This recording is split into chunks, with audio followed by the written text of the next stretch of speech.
በጌታ የተወደዳችሁ የኢትዮ ሳይበር ታዳሚዎች በእያላችሁበት ሰላምታችን ይድረሳችሁ።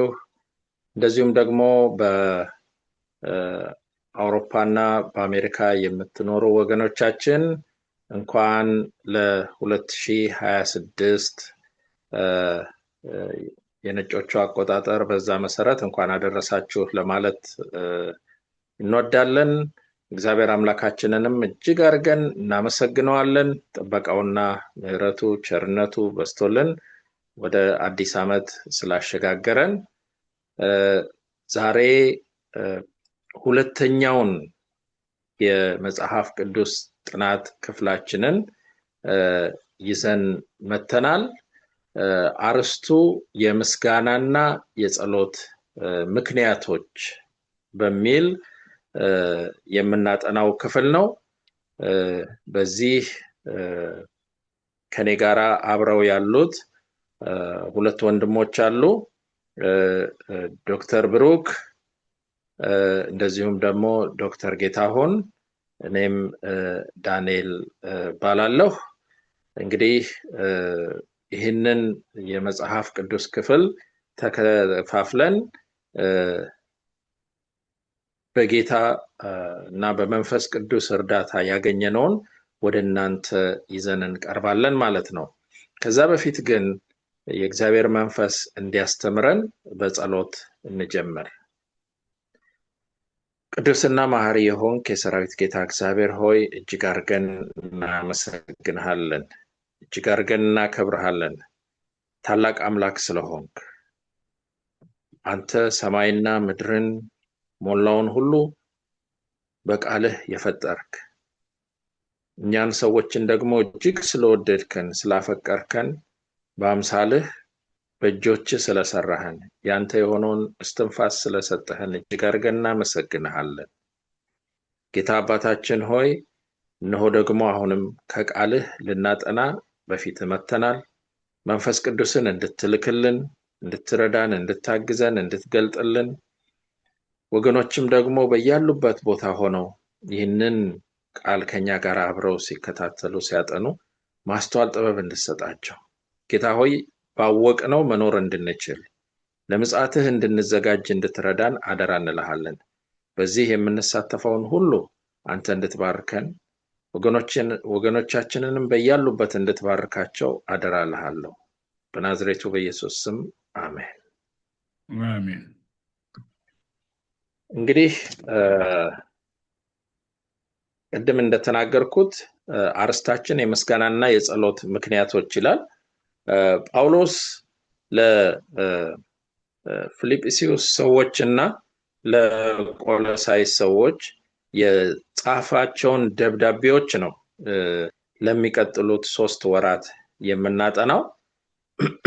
እንግዲህ መታሰቢያ ጥቅሳችን የተወሰደው ከቆሎሳይስ ምዕራፍ 1 ቁጥር 2 እና 3 ላይ ነው።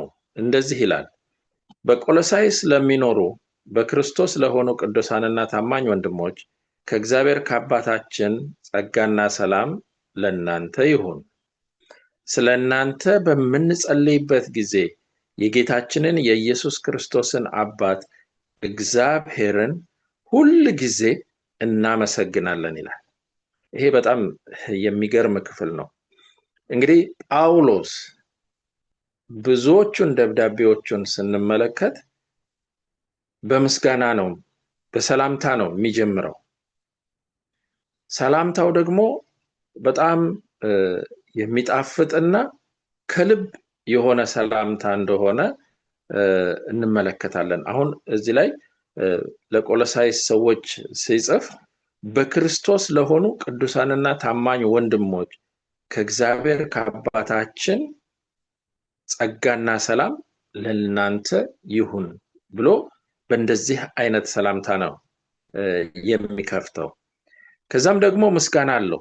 ስለ እናንተ በምጸልይበት ጊዜ የጌታችንን ኢየሱስ ክርስቶስን አባት እግዚአብሔርን ሁል ጊዜ እናመሰግናለን ይላል። እንግዲህ ምስጋናን በተመለከተ እግዚአብሔርን የምናመሰግንባቸው በጣም ብዙ ብዙ ብዙ ምክንያቶች አሉ። ከዛ ውስጥ አንዱ እግዚአብሔር መሐሪ አምላክ ስለሆነ እናመሰግነዋለን። ይሄ ምህረቱ እጅግ የበዛ ነው። እንደውም በዚህ በመናጠናው ትምህርት ጽሑፍ ላይ ምን ይላል? የሰማይ መላእክት እንኳን በእኛና በእግዚአብሔር መካከል ያለውን የምህረት ልምምድ ሊያስተውሉት አይችሉም ይላል። እኛ ምን ያህል ኃጢአተኞች እንደነበርን፣ እግዚአብሔር ግን ያንን ሁሉ ኃጢአት ይቅር ብሎ ምህረትን የሰጠን ሰዎች ነን። የሱ ፍጥሮች የከበርን በሱ ፊት ማለት ነው። እግዚአብሔርን ስለ ሰላም እናመሰግነዋለን።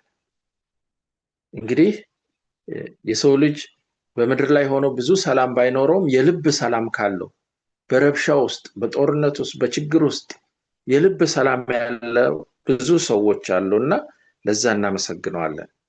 ስለ ተስፋ እናመሰግነዋለን። ስለ ፍቅር እናመሰግነዋለን። በጣም የሚገርመው ጳውሎስ እግዚአብሔርን የሚያመሰግነው በእስር ቤት ውስጥ ሆኖ ነው። እነዚህን ደብዳቤዎች እየጻፈ እግዚአብሔርን አመሰግናለሁ ስለናንተ ይሄንን በማድረጉ ይሄን በመፈጸሙ አመሰግናለሁ ሲል፣ እሱ ግን በእስር ቤት ውስጥ ሆኖ ነበረ እግዚአብሔርን የሚያመሰግነውና ስለዚህ ወገኖቼ እግዚአብሔርን በተለያየ ቦታ ሆነን በምንም አይነት ሁኔታ ውስጥ እንኳን ብንሆን ያ የልብ ሰላም ካለን፣ ጥሩ ግንኙነት ከሱ ጋር ካለን የምናመሰግንበት ምክንያት አይጠፋም ማለት ነው። እስቲ ይሄንን ሰፋ አድርገን እንመለከተውና ወደ ፊልጵስዩስ እንደገና እንሂድ። ፊልጵስዩስ ምዕራፍ 1 ላይ ከቁጥር 3 እስከ 8 ያለውን ለማንበብ እፈልጋለሁ። እንደዚህ ይላል። በአዲሱ መደበኛ ትርጉም ነው የማነበውና ሌሎች ከናንተ እንደሚሻሉ በትህትና ቁጠሩ እንጂ በራስ ወዳድነት ምኞት ወይም ከንቱ ውዳሴ ለማግኘት አንዳች አታድርጉ። እያንዳንዳችሁ ሌሎች የሚጠቅመውን እንጂ ራሳችሁ የሚጠቅመውን ብቻ አትመልከቱ። ይቅርታ፣ ይሄ ምዕራፍ 2 ነው። ከምዕራፍ 1 ላይ ነው እንድናይ የምፈልገው። እንደዚህ ይላል ከቁጥር 3 ጀምሮ፣ እናንተን ባስታወስኩ ቁጥር አምላኬን አመሰግናለሁ። ዘወትር ስለሁላችሁ ስጸልይ በደስታ እጸልያለሁ። ከመጀመሪያው ቀን አንስቶ እስካሁን ድረስ በወንጌል አገልግሎት ተካፋይ ሆናችኋልና በእናንተ መልካም ሥራ የጀመረው እርሱ ክርስቶስ ኢየሱስ ቀን ድረስ ከፍጻሜ የሚያደርሰው እርግጠኛ ነኝ። በልቤ ስላላችሁ ስለሁላችሁ እንዲህ ማሰቤ ተገቢ ነው።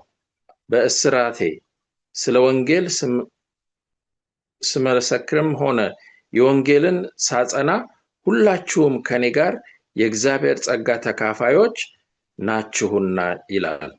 ቁጥር 8 በክርስቶስ ኢየሱስ ፍቅር ሁላችሁንም ምንም ያህል እንደምናፍቃችሁ እግዚአብሔር ምስክሬ ነው ብሎ ይናገራል። እና እንግዲህ እዚህ ላይ ስንመለከት ሁል ጊዜ እናንተን ባስታወስኩ ቁጥር እግዚአብሔርን አመሰግናለሁ ይላል ጳውሎስ። በፊልጵስዩስ ያለችውን ቤተክርስቲያን ራሱ ነው የመሰረታት የቆረቆረው። ስለዚህ በዛ ያሉትን ሰዎች በደንብ ያውቃቸዋል። ምን ያህል ይተጉ እንደነበር፣ ምን ያህል ከሱ ጋር አብረው ወንጌልን ይሰሩ እንደነበረ በደንብ አድርጎ ነው የሚያውቀው። ስለዚህ እናንተን ባስታወስኩ ቁጥር ሁል ጊዜ አምላኬን አመሰግናለሁ ይላል።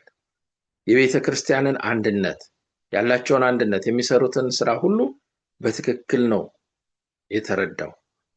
እዚህ ላይ በሰንበት ትምህርታችን ሲናገር ጳውሎስ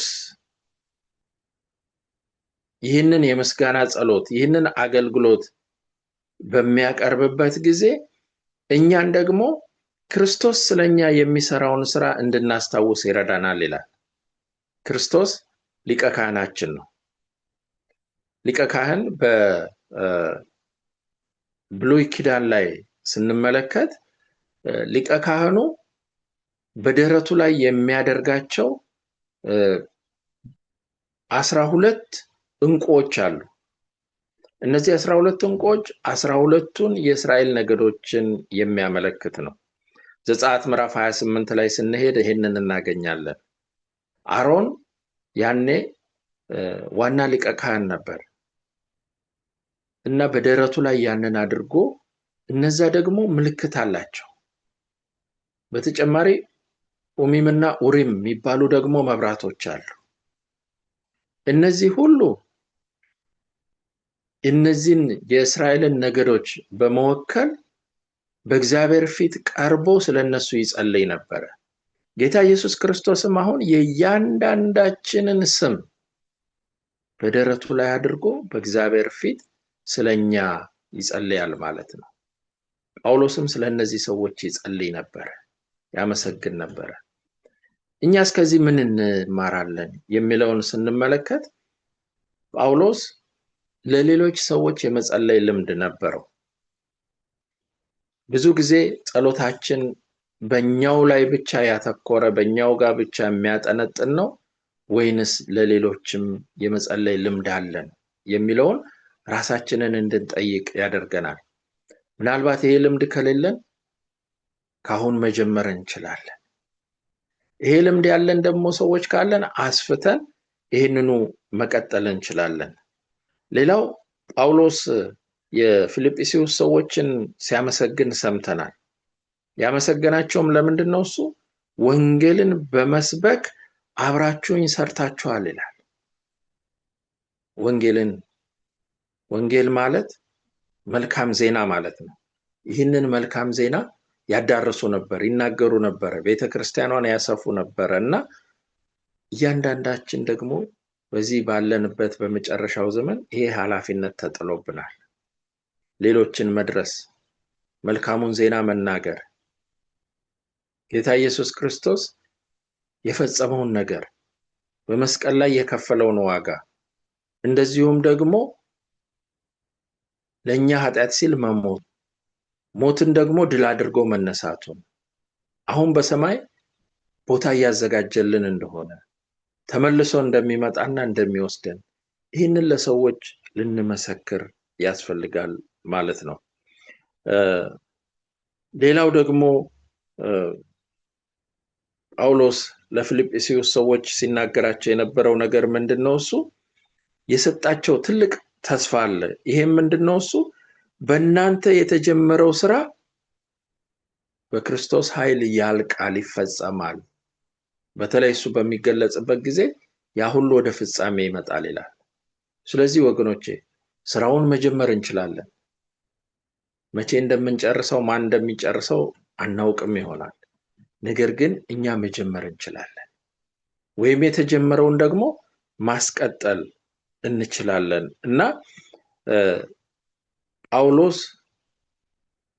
ለፊልጵስዩስ ሰዎች ቢናገርም አሁን ላለነው በዚህ ዘመን ላለነው ሰዎች የሚሰጠን ብዙ ትምህርቶች አሉ። በጸሎት በጥሞና ከተመለከተነው ካነበብነው የእግዚአብሔር መንፈስ ይገልጽልናል። ከዚህ በላይ እንደተነጋገርነው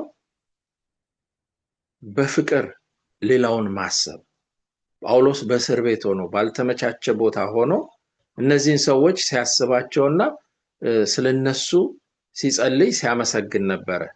እኛም እንግዲህ በልባችን ውስጥ ያሉትን የሚመጡትን ወንድሞች እህቶች በተለያየ ቦታ በሩቅ ቦታ ያሉትን እያሰብን ስለነሱ እግዚአብሔርን ልናመሰግን ስለነሱ ልንጸልይ ያስፈልጋል ማለት ነው። ይሄ እንግዲህ የመጀመሪያው ክፍል ነው። የሚቀጥለውን ክፍል ደግሞ ዶክተር ብሩክ ያቀርብልናልና ጳውሎስ ተጨማሪ ጸሎት አድርጓል እና እስቲ በዛ ዙሪያ ደግሞ ያጠናኸውን በዛ ዙሪያ የተዘጋጀህበትን እንድታካፍለን እድሉን አሁን ላንተ እሰጣለሁ። እሺ፣ አመሰግናለሁ ወንድም ዳንኤል። እንዳልከው በዚህ 3 ወራት ውስጥ የምናጠናው የፊልጵስዩስ እና የቆላሲያስን መጽሐፍ ነው የሚሆነው እና ባለፈው ሳምንት ጀምረናል። ከላይ አንተም ለማንሳት እንደሞከርከው የመጀመሪያው ምዕራፍ ፊልጵስዩስ ላይ ጳውሎስ ያለበትን ሁኔታ ረስቶ ወይም ደግሞ ትቶት ከሱ በላይ የሚያስጨንቀውንና የባሰ ነው ስለሚለው ጉዳይ ነው የምንመለከተው ማለት ነው እና በዚህ ላይ የጳውሎስ ባህሪ ምን ይመስላል የሚሉትን ነገሮች በደንብ እናያለን። እንግዲህ ይህንን ስንማር በዋነኝነት በሱ ላይ የነበረው ይሄ የመንፈስ ቅናት፣ ይሄ እግዚአብሔርን የማገልገል ህይወት፣ ራሱን አሳልፎ የመስጠት ነገር ወደ እኛም እንዲመጣ በመፈለግና በመጸለይ ይሆናል ማለት ነው። እንዳልከው እንግዲህ ከእስር ቤት ሆኖ የጻፈው ደብዳቤ ነው። አንተ ካቆምክበት እቀጥላለሁኝ። ፊልጵስዩስ ምዕራፍ 1 ላይ እስከ ቁጥር 8 ያለውን ነው አንተ ያጋራህንና ቁጥር 9 እስከ 11 ያለውን በመጀመሪያ ላንብብና ወደሚቀጥለው ሀሳብ እገባለሁኝ። ከቁጥር 9 እስከ 11 ፊልጵስዩስ ምዕራፍ 1 እንደዚህ ይላል። ጸሎቴ ይህ ነው፣ ፍቅራችሁ በጥልቅ እውቀትና በማስተዋል ሁሉ በዝቶ እንዲትረፈረፍ፣ ይኸውም ከሁሉ የሚሻለውን ለይታችሁ እንድታውቁ፣ እስከ ክርስቶስም ቀን ድረስ ንጹሐንና ነቀፋ የሌለባችሁ እንድትሆኑ፣ ለእግዚአብሔር ክብርና ምስጋና በኢየሱስ ክርስቶስ በኩል በሚገኘው የጽድቅ ፍሬ እንድትሞሉ ነው ይላል። እንግዲህ ጳውሎስ የፊልጵስዩስ ሰዎች ሲጽፍላቸው ያሉበትን ሁኔታ ተረድቶ ስለነሱ በማመስገን ይጀምራል። እግዚአብሔርን ስለነሱ ያመሰግናል፣ እነሱንም ደግሞ ስለ አገልግሎታቸው ያመሰግናል። ከዛ በተረፈ ደግሞ ጸሎቴ ይሄ ነው ብሎ ሲነግራቸው እንመለከታለን እና በዚህ በጸለየው ጸሎት ውስጥ እንግዲህ ምናልባት ብንቆጥር ከ30 የማይበልጡ ቃላት ናቸው። ከቁጥር 9 እስከ 11 ያሉት በአማርኛው የግሪክ ኦሪጂናል ትርጉም 43 ቃላቶች ናቸው የተጠቀሙት ይላል እና በዚህ ውስጥ ግን ሁሉን ነገር አስቀምጦልናል። ዋነኛ የጸሎቱ ርዕስ የሆነው ስለ ፍቅራቸው ነው። ፍቅራቸው ይበልጥ እንዲያብብ፣ ፍቅራቸው ይበልጥ እንዲበዛ፣ ፍቅራቸው ይበልጥ እንዲጎለብት ነው ጳውሎስ እየነገራቸው ያለው። ታዲያ ስለ ፍቅራቸው እዚህ ቦታ ላይ ሲናገር የምንመለከተው ነገር ፍቅራቸው ዝም ብሎ ከላይ ከላይ የሆነ ነገር ወይም ደግሞ እፍፍ የሚባለው አይነት ነገር አይደለም። ፍቅራቸው መሰረት ያለው እንዲሆን፣ ፍቅራቸው በሁኔታዎች ላይ በማስተዋል እንዲሆን ሲመክራቸው እንመለከታለን። ምክንያቱም የሚጀምረው ፍቅራችሁ በጥልቅ እውቀትና በማስተዋል ሁሉ በዝቶ እንዲትረፈረፍ ይላል ቁጥር 9 ላይ። ስለዚህ ፍቅራቸውን በምን መንገድ ላይ መመስረት እንዳለባቸው ነው ወይ ምን አይነት መልክ መያዝ እንዳለበት ነው የሚናገረው። የመጀመሪያው እንዳልኩት በጥልቅ እውቀት። ፍቅር እንግዲህ ከእውቀት የተነሳ ይመነጫል ማለት እንችላለን እና ዓላማ አለው ማለት ነው። ፍቅራቸውን የሚያዳብሩበት ወይም ፍቅራቸውን የሚያከናውኑበት ነገር ዓላማ አለው። አንዳንድ ጊዜ ያው ሰዎችንና ዝም ብለን ላይ ላዩን ብቻ አይተን እንፋቀር እንልና ከዛ ደግሞ ያቺ ያየናት ነገር ስትጎል ደግሞ ፍቅራችን ሲቀዘቅዝና ወዲያው ደግሞ ሲጠፋ እንመለከታለን። ነገር ግን ይህ በክርስቶስ ኢየሱስ ያለን ፍቅር እንደዛ እንዳይሆንና ዘለቂታዊ የሆነ እንዲሆን፣ መሰረቱ የጸና እንዲሆን እዚህ ቦታ ላይ በደንብ አድርጎ ጳውሎስ ሲናገር እንመለከተዋለን ማለት ነው። ስለዚህ ገና ሲጀምር በጥልቅ እውቀት እና ከዛም በኋላ በማስተዋል ነው የሚለው። ይህ ማስተዋል የሚለው የእንግሊዝኛው የዲሰርንመንት የሚለው ማስተዋል ማለት ክፉንና ደጉን የመለየት፣ ትክክለኛውና ውሸት ወይም ሐሰት የሆነውን ነገር በመለየት የተሞላ ፍቅር ማለት ነው እና ከልብ የሆነ ንጹህ የሆነ ፍቅርን ነው እዚህ ቦታ ላይ ጳውሎስ የሚሰብክላቸው ወይም ደግሞ እንዲኖራቸው የሚጸልይላቸው ማለት ነው። ይህ ፍቅር እጅግ በጣም ወሳኝ ነው። ምክንያቱም በውሸት ወይም በሐሰት ተደልሎ የመጣ ፍቅር የትም አያደርሰንም፣ ነገ ፈራሽ ነው። እውቀት የሌለው ፍቅር የትም አያደርሰንም፣ ነገ ፈራሽ ነው።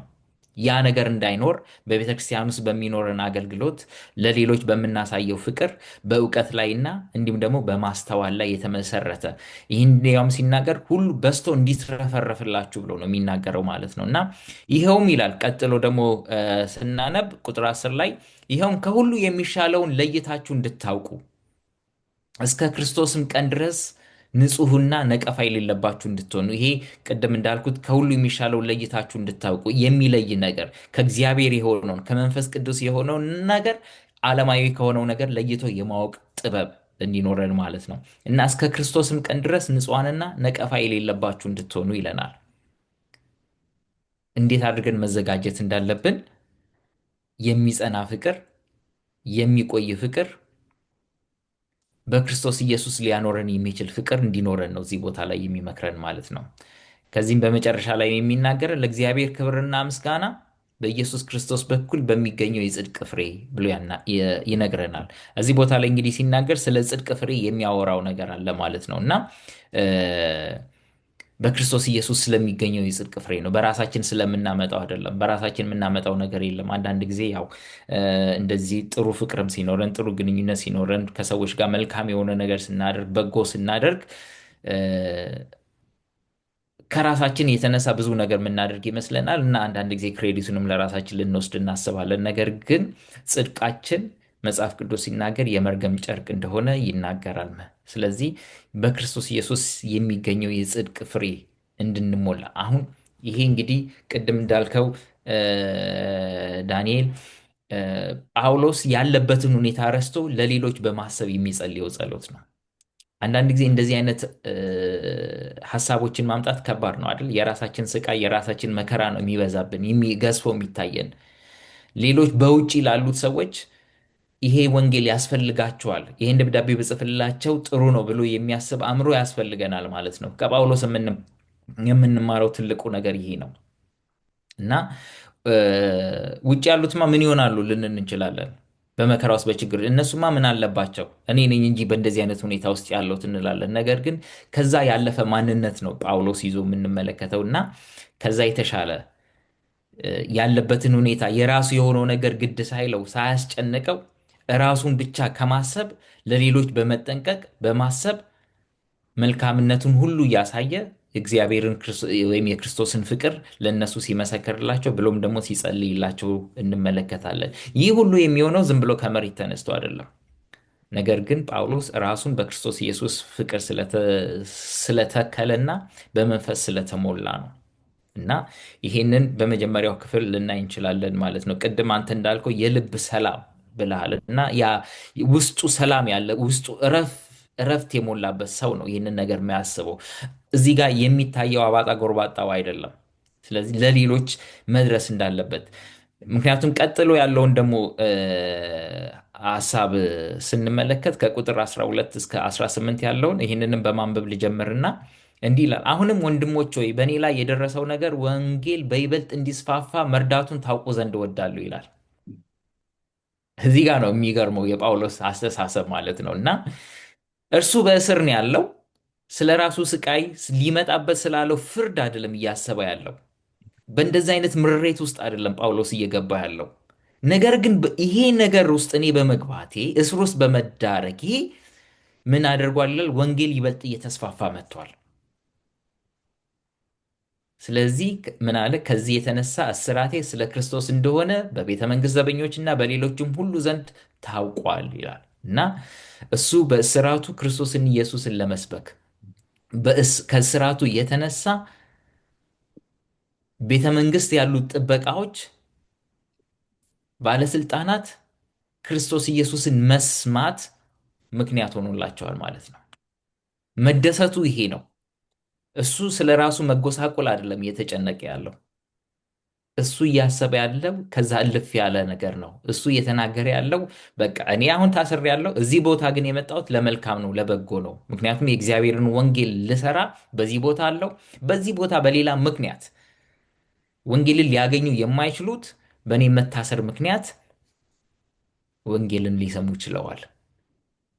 ስለዚህ በእኔ መታሰር ምክንያት ይላል ቁጥር 14 ላይ በጌታ ካሉት ወንድሞች ብዙዎችን የእግዚአብሔርን ቃል ያለ ፍርሃት በድፍረት ለመናገር ብርታት አግኝተዋል ይላል። ስለዚህ ለሌሎችም መጽናናትን ሲሰጣቸው እንመለከታለን። 15 ላይም እንደዚሁ አንዳንዶች ከቅናትና ከክፉ ክርክር የተነሳ ሌሎች ግን ከበጎ ፈቃድ የተነሳ ክርስቶስን ይሰብካሉ። እነዚህ እኔ ለወንጌል ለመሟገት እዚህ እንዳለው ስለሚያውቁ በፍቅር ይህንን ያደርጋሉ። እነዚያ ግን በስራቴ ላይ ሳለው መከራ ሊያጸኑብኝ አስበው በቅንነት ሳይሆን ለግል ምኞቶቻቸው ሲሉ ክርስቶስን ይሰብካሉ። ታዲያ ችግሩ ከምኑ ላይ ነው ይላል ቁጥር 18 ላይ። ቁም ነገሩ በእውነትም ሆነ በማስመሰል በማንኛውም መንገድ ክርስቶስ መሰበኩ ነው።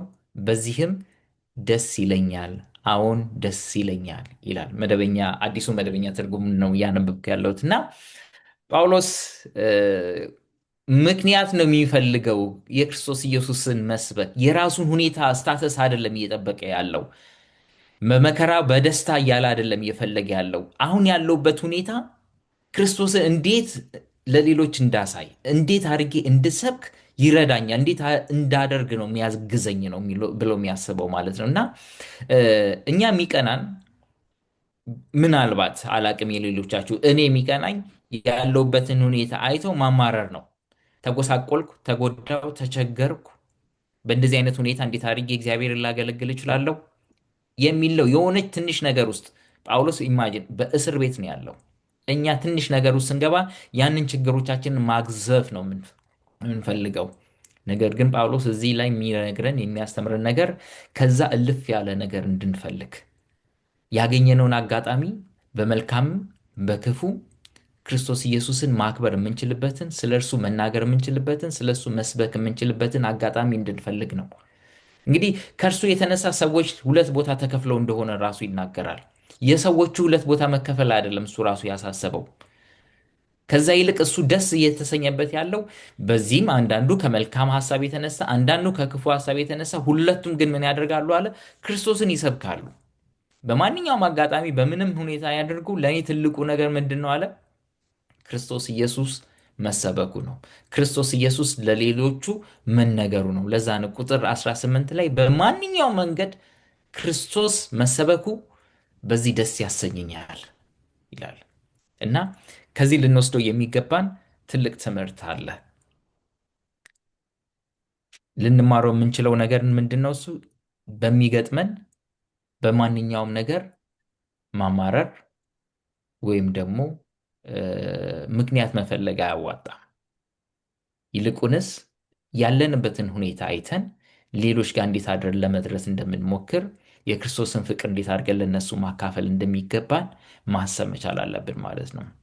ሌላ ቦታ ላይ እናየዋለን አይደል? መርከቡ የተሰበረ ጊዜ ሲናገር ምንድን ነው እሱ ያለው? ሌሎች እንዲያመልጥ እንኳን ሲገፋፉት እሱ ገና ሮም ሄጄ ያለ ሮም ሄጄ ለንጉሱ እንድሰብክ እግዚአብሔር ቃል ገብቶልኛል ይላል።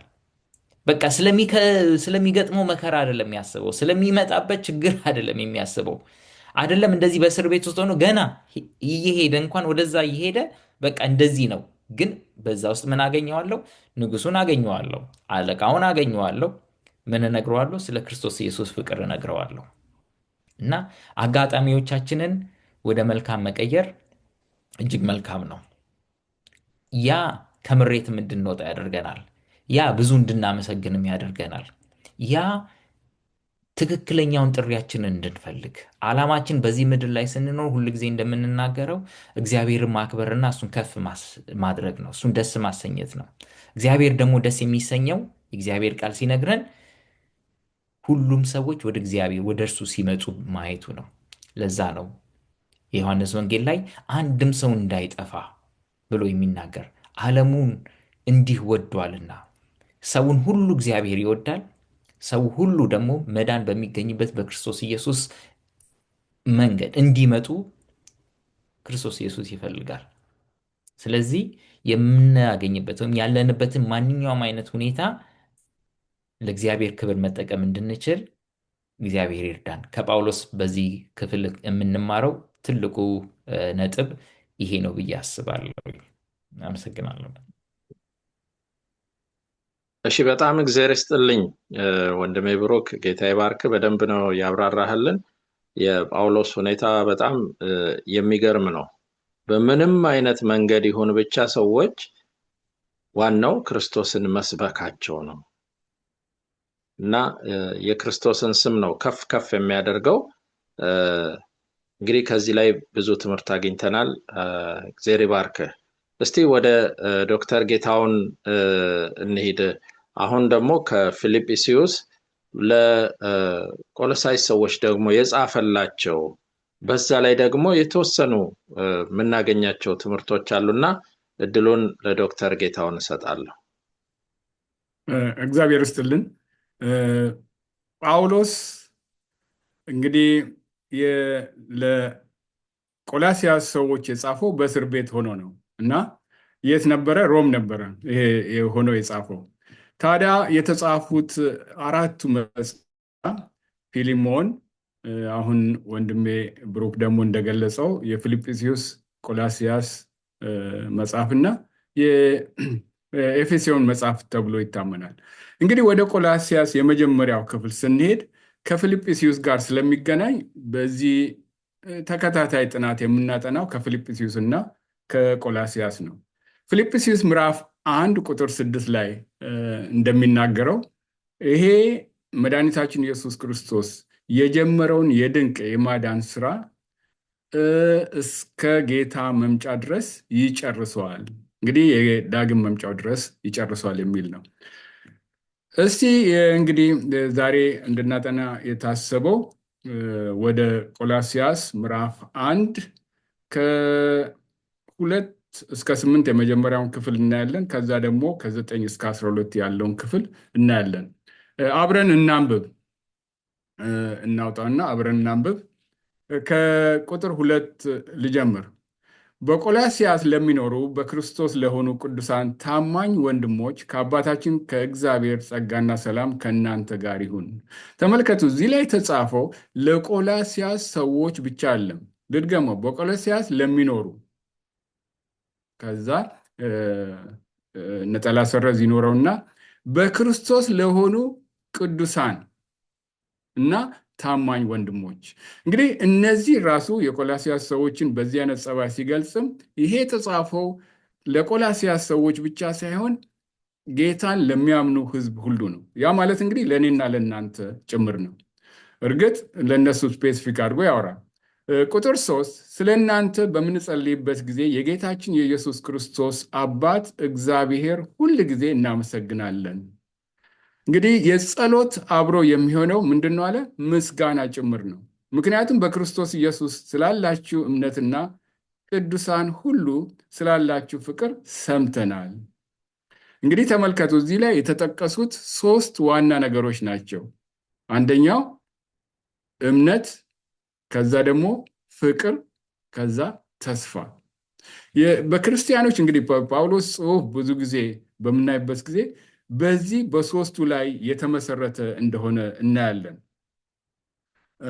ለምሳሌ አንዳንድ ጥቅሶችን ጨማሪ ብናይ አንደኛ ቆሮንቶስ 13 እንዲህ ከሆነ እምነት፣ ተስፋ፣ ፍቅር እነዚህ 3ቱ ጸንተው ይኖራሉ፣ ከነዚህም የሚበልጠው ፍቅር ነው ይላል። አንደኛ ተሰሎንቄ ምዕራፍ 1 ቁጥር 2 እና 3ን በምናይበት ጊዜ በጸሎታችን ጊዜ ስለ እናንተ ስናስብ የእምነታችሁን ስራ፣ እምነት ተመልከቱ አለ፣ የፍቅራችሁንም ድካም፣ ፍቅር፣ በጌታችን በኢየሱስ ክርስቶስ ያለውን ተስፋችሁን፣ ተስፋ፣ መጽናት በአምላካችንና በአባታችን ፊት ሳናቋረጥ እያሰብን ለእግዚአብሔር ሁል ጊዜ በሁላችሁ ምክንያት እናመሰግናለን ማለት እንጸልያለን ማለት ነው። አንደኛ ተሰሎንቄ 5:8 እኛ ግን ከቀን ስለሆንን የእምነትን የፍቅርን ጥሩር የማዳንንም ተስፋ እንደ ራስ ቁር እየለበስን በመጠን እንኑር። እነዚህ 3 በጣም ዋና አስፈላጊ ነገሮች ናቸው። ምንድነው ተስፋ? እዚህ ላይ ተስፋ በሚልበት ጊዜ ለምድራዊ ነገሮች የምንጠብቀው ተስፋ አይደለም። እዚህ ላይ የሚያንጸባርቀው በእምነት የሚገኘው መዳናችን። እምነት እንግዲህ በምናይበት ጊዜ በመድኃኒታችን በኢየሱስ ክርስቶስ በማመናችን እኛ ከሞት ወደ ሕይወት፣ ከጨለማ ወደ ብርሃን እና ከዚህ ዓለም ዜግነት ወደ ሰማይ ወደ እግዚአብሔር መንግስት ዜግነት የገባንን። ይህንን እንግዲህ የሚሆነው በብዙ ቦታ ጳውሎስም እንደጠቀሰው በተለይም በኤፌሶን ምዕራፍ 2 ቁጥር 8 ላይ እንደሚናገረው ከ7 ላንብበው ከ6 ጀምሮ በሚመጡት ዘመናት ክርስቶስ ኢየሱስ ለእኛ ባለው ቸርነት ከሁሉ የሚበልጠውን የጸጋውን ባለጠግነት ያሳይ ዘንድ ከእርሱ ጋር አስነሳን። እንግዲህ በክርስቶስ ኢየሱስን በሰማያዊ ስፍራ ከእርሱ ጋር አስቀመጠን። በእምነት ተመልከቱ፣ ስንቀበለው ዝም ብለን በዚህ ምድር የቀረን ሰዎች አይደለንም። ምን አለ? በሰማያዊ ስፍራ ነን ያለነው። የኔና የእናንተ ስም ጌታ ክርስቶስን ስንቀበል በበጉ የሕይወት መጽሐፍ ተዘግቧል። ታዲያ እነዚህ ያመኑ ሰዎች በሚኖሩበት ጊዜ ምንን ያሳያሉ? በጸጋ እምነታቸውን ይቀጥላሉ። ቁጥር 8 ጸጋው በእምነት አድኗችኋል፣ ይህም የእግዚአብሔር ስጦታ ነው እንጂ ከእናንተ አይደለም፣ ማንም አይመካ፣ ከስራ አይደለም። እንግዲህ በእምነት የሰማይ ዜጋዎች ይሆናል። የሰማይ ዜጋዎች የሆኑ ሰዎች ደግሞ የሚኖሩት ገና ሰማይ ስላልገባን በተስፋ ነው የሚኖሩት ማለት ነው። በተስፋ እንቀጥላለን። ይህንን የእግዚአብሔርን ቃል የእግዚአብሔርን በእውነት ተስፋ እንግዲህ ተስፋ ሲል በተለይም ደግሞ በክብር የተሞላ ተስፋ ብሎ ጳውሎስ በተለያየ ቦታ የሚጽፈው የመድኃኒታችን የኢየሱስ ክርስቶስን መገለጥ። መድኃኒታችን ኢየሱስ ክርስቶስ በዮሐንስ 14 ምንድን ነው ያለው? እሄዳለሁ ቦታ ማዘጋጅላቸዋለሁ አለ ያለው። ቦታ ሄጄም ካዘጋጀው በኋላ ተመልሼ እመጣለሁ። ስለዚህ በእግዚአብሔር ታምናላችሁ፣ በእኔም ደግሞ መኑ። በአባቴ ቤት ብዙ ስፍራ አለ፣ ያስ ባይሆን ባልኳችሁ ነበር። እሄዳለሁ ቦታ ማዘጋጅላችኋለሁ፣ በሄድኩም ቦታ ባዘጋጀውላችሁ ጊዜ ተመልሼ እመጣለሁ። የክርስቲያኖች እንግዲህ ታላቁ ተስፋ የዚህ ምድር ሰዎች አለንም። ዮሐንስ 16:33 ላይ ጌታችን እንደምንለው በዚህ ምድር በምንኖርበት ጊዜ መከራ አለብን። ጳውሎስ በስር ላይ የሆነው ለምንድን ነው? በእስር ቤት ሆኖ የሚጸልየው በደስታ ስለጸለየ የተማረረ ያለ በደስታ ነው የሚጸልየው። ለምን?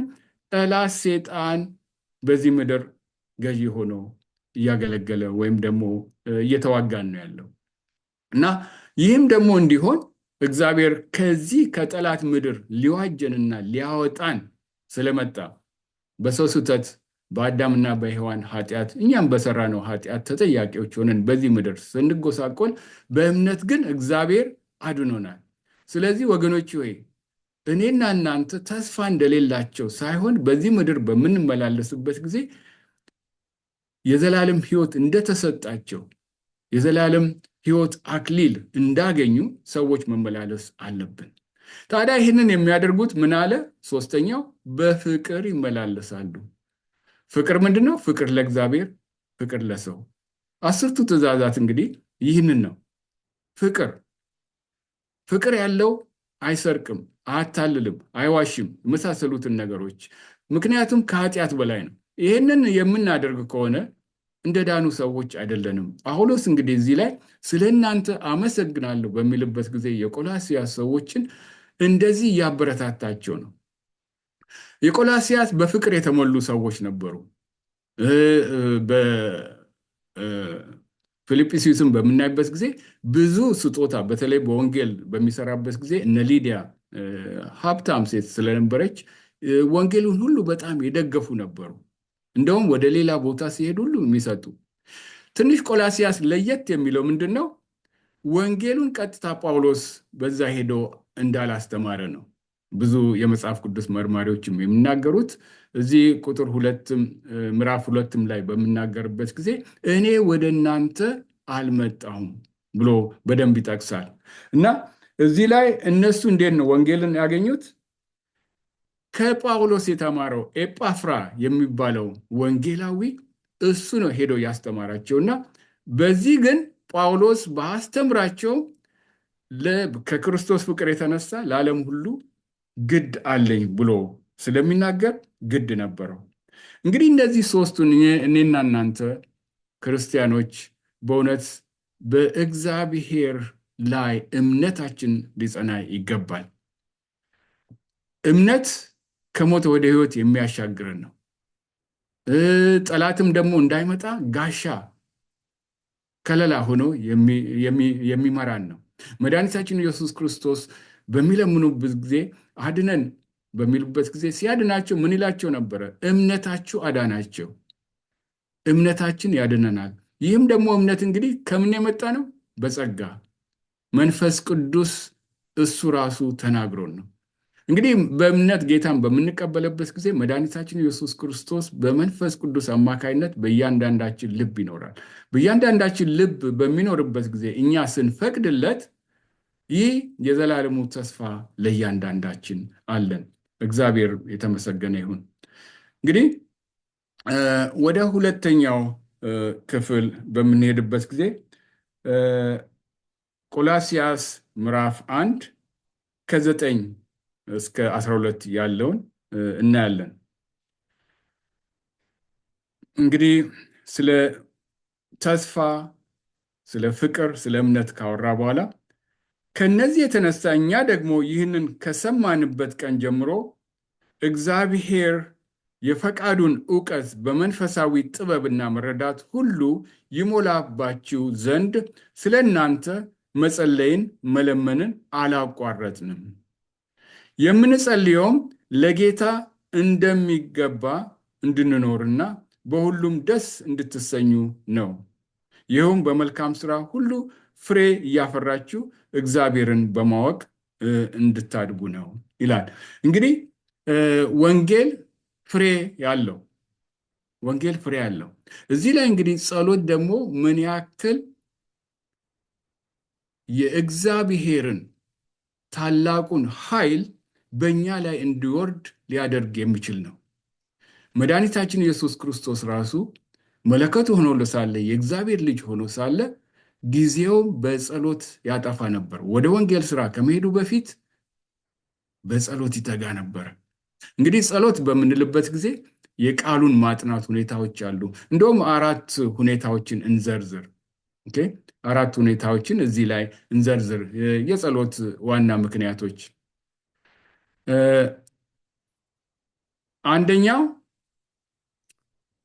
በጸሎት ወደ እግዚአብሔር በምንመጣበት ጊዜ በምን ምክንያት ነው? ቃሉን በማወቅ ምክንያት ነው። የእግዚአብሔርን ፈቃድ የምናውቅና የምንጸልይበት እግዚአብሔር እንዲሰማን የምናደርግበት ፈቃዱን ስናቅ ነው። ከእሱ ስንማር ነው። ከእሱ እንዴት ነው የምንማረው? ወደ መጽሐፍ ቅዱስ በመሄድ ነው። መዝሙረ ዳዊት 115 ላይ ምን ይላል? ሕግ ለእግሬ መብራት ለመንገዴም ብርሃን ነው። 100 ትእዛዝን ፈልጌያለሁና ከሽማግሌዎች ይልቅ አስተዋልኩ። እንግዲህ አስተዋይ የሚያደርገን ለእግራችን ብርሃን፣ ለመንገዳችን ብርሃን፣ ለእግራችን መብራትና ለመንገዳችን ብርሃን ሊሆን የሚችል የእግዚአብሔር ቃል እንደሆነ እናያለን።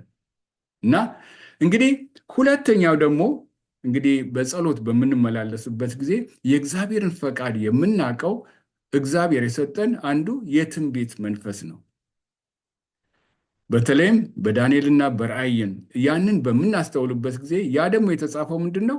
ክርስቶስ ራሱ እኔ የማደርገውን በቅር የማደርገውን ወደፊት የሚሆነውን ነገሮች እንድናቅ ነው። ያ የትንቢት መንፈስ መጽሐፍ ነው።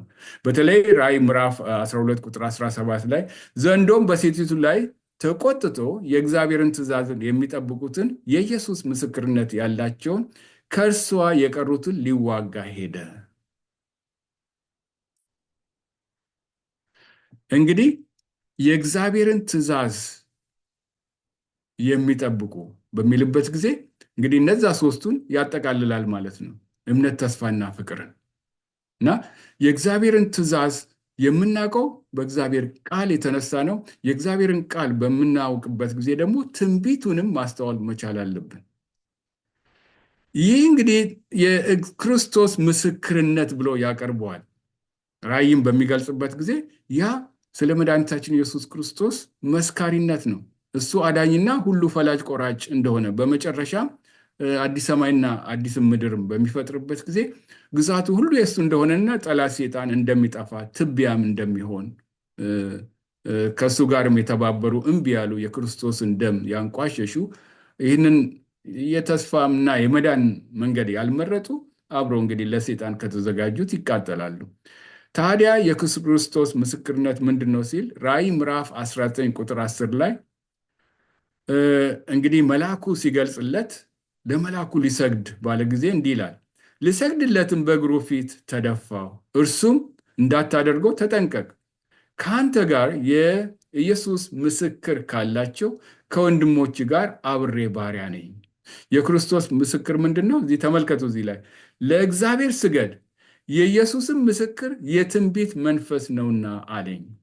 እንግዲህ በሰባተኛ ቀን አክባሪ ቤተክርስቲያን በተለይ የምናመልክ የትንቢትን መጽሐፍ የማስተዋል ቃሉን የማወቅ ጥበብ የተገኘበት ምክንያት እግዚአብሔር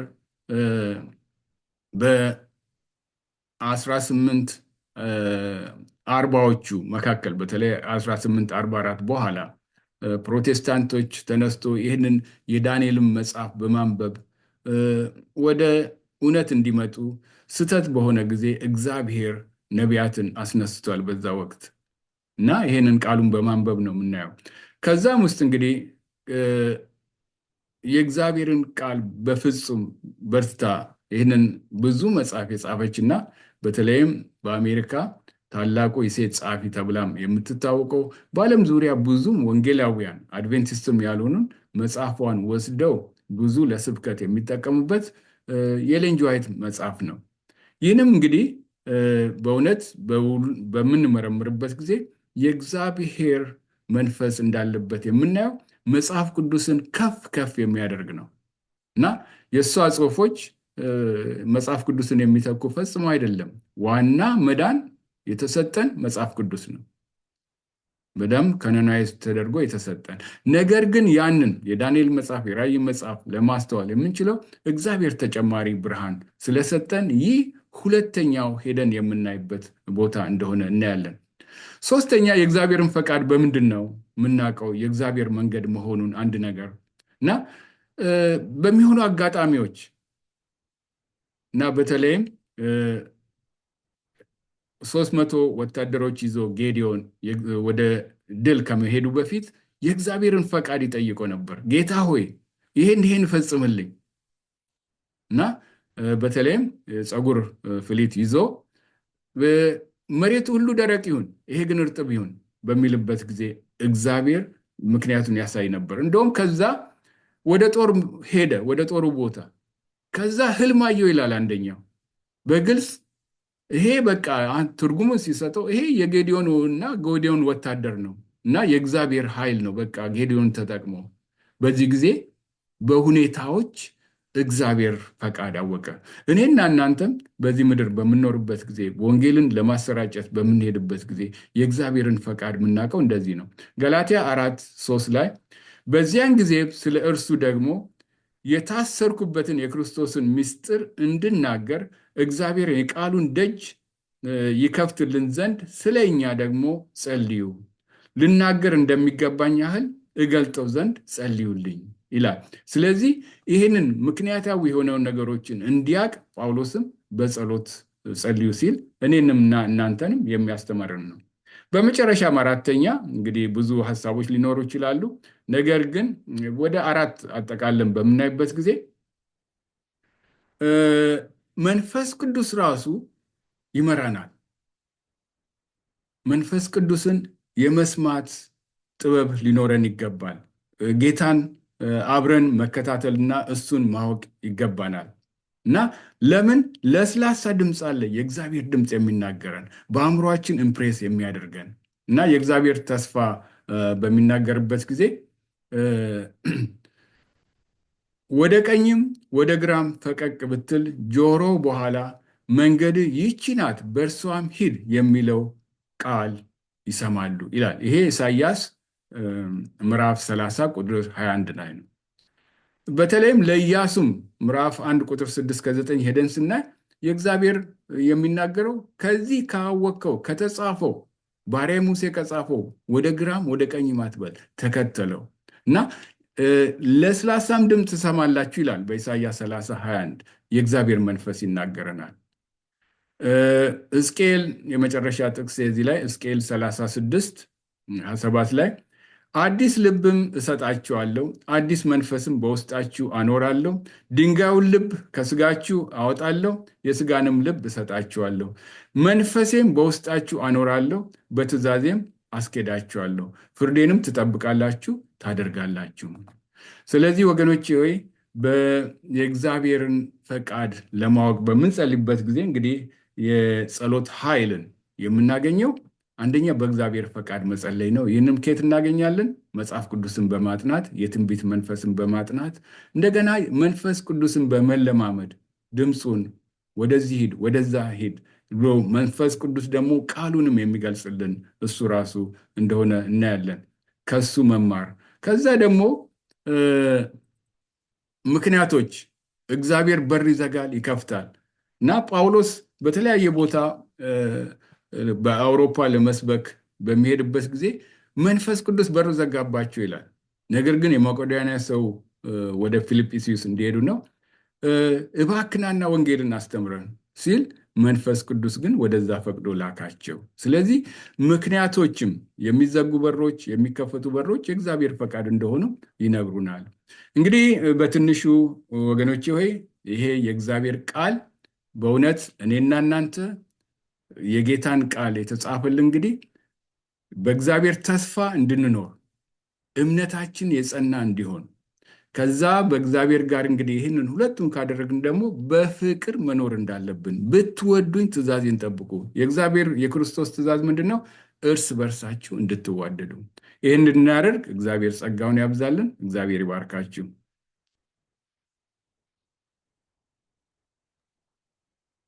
እሺ፣ እግዚአብሔር ይስጥልን ወንድማችን ዶክተር ጌታሁን፣ ጌታ ይባርክ።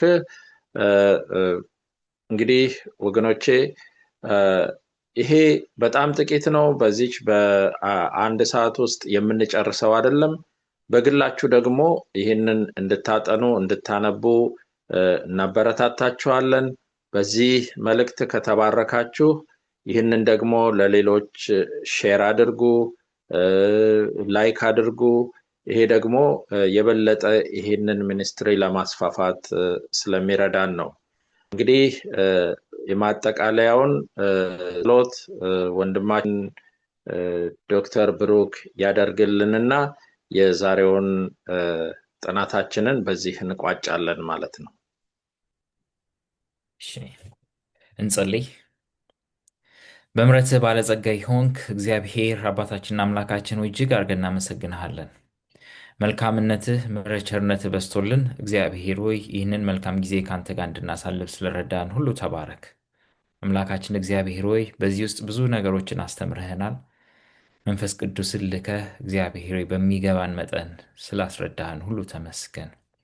አሁን ደግሞ ይህንን ሕይወት መኖር የምንችልበትን ጥበብ እንድሰጠን እንጸልያለን። እግዚአብሔር ሆይ እኛ ጋር ካለው ነገር ሁሉ ይልቅ የተሻለውን ያንተ የሆነውን ነገር አንተን የምናከብርበትን ሕይወት እንድሰጠን እግዚአብሔር ሆይ ትልቁን ነገር ማስተዋልና ማየት እንዲሆንልን እንጸልያለን። በዚህ ምድር ላይ ስንኖር እግዚአብሔር ሆይ ፍቅርህን ለሌሎች በማካፈል ማንነትህን ለሌሎች ሁሉ በመግለጽ እንድንመላለስ እግዚአብሔር አባትና አምላኬ ሆይ እኛ ካለንበት ነገር ሁሉ ይልቅ ያንተ የሆነው ነገር በገዝፎ በልጦ እንዲታየን እንድታግዘን እንጸልያለን።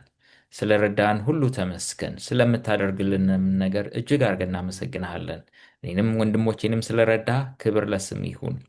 አድማጮችንም ሁሉ ደግሞ እግዚአብሔር እንድትባርክ መንፈስ ቅዱስ እግዚአብሔር ይበልጥ እንዲያግዛቸው በያሉበት ደግሞ እግዚአብሔር እንዲገናኛቸው እንለምንሃለን። ስላደረክልን ነገር ተመስገን። አብረን ስለነበርክ እግዚአብሔር ስለሚያስፈልገን ትምህርት ሁሉ ከፍ እናረጋለን።